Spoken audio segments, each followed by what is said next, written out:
ከቤተ ክርስቲያን ወጥተን ስንሄድ ታክሲ ውስጥ እኔን ጨምሮ 4 ወንድሞች ነበር የተገናኘነው። ከዛ የሁሉንም ምን የከፈልኩ። ከዛ አዲሱ ለምንድን ነው ከኛ ቀድሞ የከፈልከው አለ። ከዛ እኔ አይ በቅድሚያ በረከቱን እንድቀበል ብዬ ነው የከፈልኩት ስል ተዋዋም እዛ ነበረችና ሳቀች። የእሷ አሳሳቅ የሳራ አይነት አሳሳቅ ነው። አንድ ጊዜ ወደ አብርሃም ቤት እንግዶች ይመጣሉ።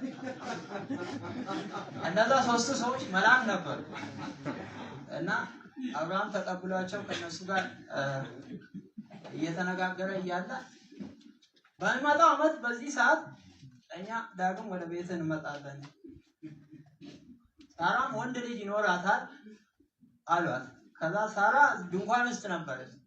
እነሱ ሲነጋገሩ ሰማችና በእውነት ካረጀው በኋላ ልጅ ይኖረኛል ስትል ሳቀች። የሷ አሳሳቅ የማሾፍ አሳሳቅ ነው እና ምን ለማለት ነው? እኛን ማቴማቲክሱ ያስተማረን ነገር እኔ የራሴን ብቻ ከፍዬ ሌሎችን ባልከፍል 30 ብር ይተርፋል አይደል? ገንዘብ ተቆጠበ ማለት ነው። ከዛ ያንን ገንዘብ ለምፈልገው ዓላማ መጠቀም ይችላል። ግን የሁሉንም ከከፈል እጎዳለሁ ይላል ሰው። ሳይንስ ባይማርም እንኳን መልካምና ክፉን ከሚያስታውቀው ዛፍ የተነሳ ይህን ያውቃል። በተመሳሳይ መልኩ መባ ስንሰራ ወይም ለተቸገረ ሰው ስንሰጥ መጽሐፍ ቅዱስ በግልጽ ይናገራል በሰፈርነው መስፈሪያ እንደሚሰፈርልን። ግን እኛ አብዝተን ከሰጠን አብዝቶ እግዚአብሔር እንደሚሰጠን፣ ግን እኛ አብዝተን ከሰጠን እንደምንቸገር እንደምንደኸይ ነው የምናስበው የሚል ሀሳብ ነው በአእምሯችን የሚፈጠረው። ስለዚህ መጠነን ነው የምንሰጠው ስንሰጥ ማለት ነው። ምንም እንኳን እኛ መንፈሳዊ ሰዎች ብንሆንም አንዳንዴ እንደ ስጋውያን የምናስብበት ጊዜያት አለ፣ እንደዛ የምንኖርበት ጊዜያት አለ። አባቴ መጽሐፍ ቅዱስ አያነብም፣ ግን ጸሎት ላይ ጎበዝ ነው። ከሌሊቱ 9 ሰዓት እስከ 11 ሰዓት ይተጋል። እኔ ብዙ ጊዜ እሰማለሁ። ከጸሎቱ ገሚሱ እግዚአብሔር ኃጢአቱን ይቅር እንዲለት ነው የሚጸልየው። ገሚሱ ደግሞ ለብልጽግና ለሌሎችም ነገሮች ይጸልያል። እና እኛ ቤት እሑድ ዕለት ማታ በቤተሰብ ህብረት እናደርጋለን። እግዚአብሔርን ቃል እንማማር። እኔ በዛ ለሱ ወንጌል እመሰክራለሁ ኢየሱስ ኃጢአታችን እንዴት እንዳስወገደው። ግን እሱ ማውራት ከጀመረ ያልተጻፈውን ነው የሚያነበው። አንድ ጊዜ እንዲህ አለ፣ በጎችን እግዚአብሔር ነው የፈጠራቸው፣ ፍየሎችን ግን ሰይጣን ነው የፈጠራቸው። ሙሉ መጽሐፍ ቅዱስን ብታዩት እንደዛ የሚል ነገር የለም። ብርሃንን የሰራ እግዚአብሔር ጨለማንም የፈጠረው እሱ ነው። የተማረ ሰው ያው ሌላ ሰው ሲያወራ ጠልቃ ገብቶ አያቋርጥም። ሀሳቡን ሲጨርስ ድረስ ይታገሳል። ምንም እንኳን ቅሬታ ቢኖረው የማይስማማው ሀሳብ ካለ ያው እድሉ ሲሰጥ በተራው ነው ያንን የሚያወራው። ግን እንደዛ አይነት ተረት ሲነገር እኔ ታግሼ ነው መስማት ያቅተኛል። በኢትዮጵያ ያሉ ቅዱሳን በአፍሪካ፣ በኮሪያ፣ በአሜሪካ፣ በመላ ዓለም ያሉትን እያንዳንዳቸው እጄ ብጠይቃቸው ከነሱ ጋር ተቀምጬ ባወራ ደስ ይለኛል። ግን ያን ማድረግ ከባድ ነው። ምንም እንኳን እኔ በስጋ ከነሱ ጋር ባልሆን ያው በመንፈስ ከነሱ ጋር እንዳለ ሆኜ እናገራለሁ። ከነዚህ ከተለያዩ ሀገራት ካሉ ቅዱሳን በማህበራዊ ሚዲያ መልእክቶች ይደርሱልኛል። እኔ ግን ተንቀሳቃሽ ምስል ለማየት ጊዜ የለኝም። ፎቶ ግን ከሆነ አያለሁ። እኔ ድሮ ኢየሱስ ስለ ኃጢአቴ እንደሞተ አውቃለሁ። ግን በእርግጥ ኃጢአቴን ሁሉን እንደወሰደ እርግጠኛ አይደለሁም፣ እጠራጠራለሁ ብዙ ጊዜ ስለ ኃጢአቴ። ስለዚህ ብዙ ጊዜ በኃጢአቴ ምክንያት ስሰቃይ ኖሬያለሁ። ክርስቲያን ሆነው ማለት ነው። የትኛውንም ቤተክርስቲያን የሚሄዱ ሰዎችን ብትጠይቋቸው ኢየሱስ ስለ ኃጢአታቸው እንደሞተ አይክድም። ግን ኢየሱስ የትኛውን ኃጢአት ነው ያስወገደው ብትላቸው የተምታታ ሀሳብ ነው የምትሰሙ። አንዳንዱ በአዳም በኩል ወደ ዓለም የገባውን ኃጢአት ነው ኢየሱስ የወሰደው የሚሉ ሰዎችም አሉ። ሌሎች ደግሞ እኛ በእርሱ እስከምናምን ድረስ የሰራነውን ኃጢአት ነው ያው ካመንም በኋላ የምንሰራውን ኃጢአት ደግሞ ዕለት ተዕለት ንስሐ ስንገባ ነው እንደዛ ነው ኃጢአት የምናስተሰርየው የሚሉ ሰዎች አሉ። እኔ ግን ከዛ የተለየ ነገር ነው ኮሪያውያን ሚስዮናውያን ባሰናዱት ጉባኤ ላይ ሰማሁ። ይህ ነገር ልክ ነው ወይስ አይደለም የሚለው ብዙ ጊዜ መጽሐፍትን አገላብጬ አይቻልም።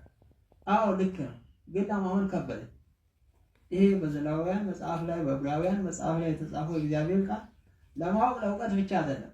ያ እኔ የዳንኩበት ወንጌል ነው። እሱ እናንተ የኃጢአት ይቅርታ ያገኛችሁበት ወንጌል ነው። እኔ በጥቂቱ ይሄ ዘሌዋውያን 4:27 ላይ ያለውን የእግዚአብሔር ቃል እዳስሳለሁ። ግን ሌሎችን ሌላ ጊዜ ጌታ ቢፈቅድ እመሰክራለሁ። በዚህ የመጽሐፍ ቅዱስ ክፍል ላይ ምንድን ነው የሚለው? ከሀገሩ አንድ ሰው ኃጢአትን ሳይሰራ እግዚአብሔርም አትስራ ያለውን ትእዛዝ ቢተላለፍ ቢበድል እርሱም የሰራው ኃጢአት ቢታወቀው ስለሰራው ኃጢአት ነውር የሌለባትን እንስት ፍየል ለቁርባን ያመጣል ይላል። እሱን አሁን በምሳሌ ብነግራችሁ ነው በይበልጥ ግልጽ የሚሆነው። ለምሳሌ የኔ ሞተር ወይም የኔ ሚስት ወይ የኔ መኪና ከርካሳ ናት እንበል እና በግፊ ነው የምትነሳው። የወንድማችን የእሸቱ መኪና ደግሞ ቆንጆ ናት።